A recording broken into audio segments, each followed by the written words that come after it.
Le test est lancé. Ah, le test est lancé? Oui. D'accord. Bon. Jean-Luc Blaise, bonjour. Bonjour. Merci beaucoup de nous recevoir. Patrick Serre, président de Mémoire et Partage, membre de la mission de préfiguration pour une maison contre les esclavages. Aujourd'hui, ici dans le département, Jean-Luc Blaise, vous êtes le président du département de la Gironde, qui très tôt, très vite, dès le début, a envoyé une représentante au sein de la mission de préfiguration pour une maison contre les esclavages. Quel sens ça a pour vous de vous associer à un tel projet? D'abord, le fait que l'histoire girondine et particulièrement bordelaise est évidemment marquante sur la question de l'esclavage et de la traite négrière. Et Chateaubriand disait que le passé traîne ses restes dans le présent. Et à ce titre, évidemment, cette histoire-là, nous en sommes quelque part comptables, mais nous devons aussi en perpétuer la mémoire parce que c'est une manière fondamentale de rendre hommage à celles et ceux qui ont pu souffrir de ce qui s'est passé à ce moment-là. Et donc, il me semble tout à fait important que le département puisse être associé parce que nous savons que d'autres départements ou d'autres secteurs, d'autres villes ont déjà pris de l'avance sur la question de la restitution historique de l'esclavage et qu'en revanche, Bordeaux et la Gironde probablement, mais surtout Bordeaux, a mis beaucoup plus de temps pour accepter cette restitution et faire en sorte désormais qu'elle puisse être transcrite, traduite, transmise, de manière à ce que tout le monde sache ce qui s'est passé et ce qu'il faut éviter qui se passe demain, et notamment en mettant en lien évidemment cette histoire avec les questions de l'esclavage contemporain. Absolument, l'esclavage contemporain, Jean-Luc Blaise, c'est quelque chose que vous connaissez, malheureusement si je peux dire, puisque en tant que président du département de la Gironde, vous avez en charge notamment beaucoup de jeunes de jeunes hommes ou de jeunes femmes d'ailleurs, qui sont victimes dans leur parcours souvent migratoire de ce phénomène de l'esclavage. En quoi, d'après vous, cette question de l'esclavage d'aujourd'hui peut être articulée à cet esclavage d'hier qui était colonial et raciste? Alors je pense que la nature même, le contexte est effectivement assez différent aujourd'hui, quoique il y a probablement aussi des relents racistes dans l'esclavage qui existe aujourd'hui. Ce que nous voyons, nous, et que nous avons à traiter en matière d'action publique, ce sont effectivement ces jeunes qui arrivent, qui sont des mineurs non accompagnés, et qui sont confiés à la protection de l'enfance au niveau du département, et qui, pour un certain nombre d'entre eux, traduisent des parcours de vie très difficiles pendant le temps de leur migration, avec des passeurs qui ont profité d'eux, qui les ont donc parfois soumis à l'esclavage, et tout dépend de la provenance initiale, mais on sait qu'autant l'Afrique subsaharienne que celles et ceux qui sont passés notamment, qui arrivent de Syrie, qui arrivent d'Afghanistan, qui sont passés en Libye, eh bien, il y a bien évidemment là aussi des traces d'esclavage qui sont marquantes chez ces jeunes qui arrivent. Et donc nous avons à la fois la nécessité de ne pas oublier ce qui s'est passé autrefois et qui, même si contextuellement nous étions dans d'autres modalités, nous laisse donc cette trace aujourd'hui, et surtout voir de quelle manière aujourd'hui nous pouvons faire en sorte que ces jeunes soient reconnus dans ce parcours de vie difficile et qu'ils soient traduits en histoire aussi autour de nous, de manière à ne pas oublier ce qui s'est passé pour eux, faire en sorte qu'ils puissent quelque part en faire le deuil aussi et se reconstruire ensuite sur un nouveau parcours de vie.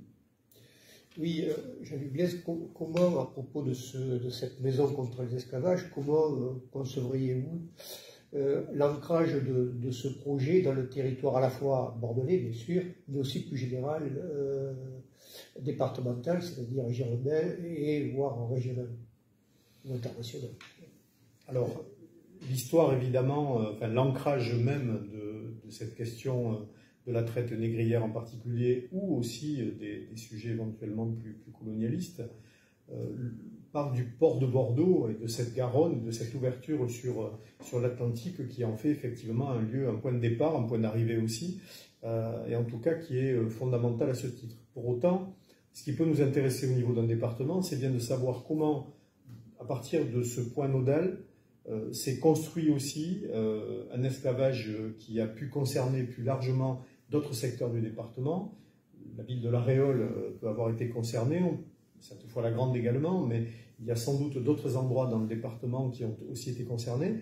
Et puis se pose la question également de ce qui était transporté aussi dans le cadre de ces bateaux qui empruntaient les esclaves et qui les soumettaient, quels étaient aussi les matériaux, les matières premières qui étaient transportées, et comment finalement cette traite négrière s'est construite à partir des besoins qui étaient des besoins avant tout économiques et qui étaient des besoins liés à certaines classes de population qui pouvaient exister sur le département, et qui donc abusaient, profitaient, transformaient en esclaves celles et ceux qui devaient travailler pour eux. Donc je crois que ce lien entre ce qu'est la Gironde et ce qu'elle a été par le passé et ce qu'elle pouvait produire, ce qu'était ce port de Bordeaux et la richesse qu'il a pu générer à partir notamment de l'esclavage et des produits associés, et puis ensuite quels ont été les horizons qui ont été choisis dans ce cadre-là. Haïti, évidemment, est important à ce titre dans les interrelations,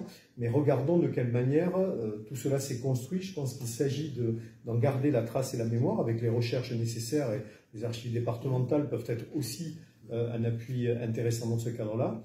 On pourrait imaginer les actions éducatives autour des collèges pour sensibiliser aussi les jeunes à ce qu'a été la réalité de cet esclavage. Je pense faire redécouvrir une histoire qui, quelque part, a été très invisibilisée et qui, aujourd'hui, me semble-t-il, dans la société dans laquelle nous nous trouvons et qui, à mon avis, est plus ouverte à ces questions-là, puisse être enfin restituée. Absolument, il y a une évolution, c'est vrai, des politiques publiques sur la question de la mémoire de l'esclavage et surtout de l'actualité. On a vu la loi Taubira en 2001, et puis la Fondation pour la mémoire de l'esclavage, dirigée par Jean-Marc Ayrault. Et puis cette fois-ci, c'est vrai qu'autour de ce projet de maison contre les esclavages, il y a une mobilisation institutionnelle très importante. Et vous avez évoqué effectivement l'implantation aussi, disons, départementale de cette histoire et son impact dans le département. Donc pour vous, c'est une question d'abord donc de reconnaissance, de parcours de vie d'hier, mais aussi en lien avec des parcours d'aujourd'hui.